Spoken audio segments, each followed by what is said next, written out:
এই জগতে ভুল বোঝার জন্য অনেকেই আছে, কিন্তু পরিস্থিতি বোঝার জন্য খুব কম মানুষই মিলে। সবাই ফলাফল দেখে বিচার করে, কেউ গল্পটা শুনতে চায় না। সবাই দোষ খুঁজে পায়, কিন্তু কারণটা বুঝতে চায় না। মানুষ চোখে যা দেখে সেটাকেই বিশ্বাস করে, সেটাকেই সত্য বলে ভাবে। অথচ অনেক না বলা কষ্ট নীরবতার আড়ালেই রয়ে যায়। তাই আজকাল আর কাউকে কিছু ব্যাখ্যা দিতে ইচ্ছে করে না, কারণ যে বুঝতে চায় সে পরিস্থিতিতেও বুঝে নেয়, আর যে ভুল বুঝতে চায় তার কাছে সত্যটাও ভুল মনে হয়।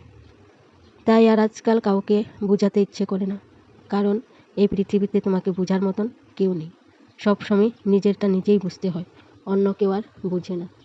তো বন্ধুরা, আমার ভিডিওটা কেমন লাগলো কমেন্ট করে জানাবে, আর যদি ভালো লাগে লাইক দিয়ে পাশে থাকবে, চ্যানেলটাকে ফলো দিবে। আজকে ভিডিওটা এখানেই রাখলাম।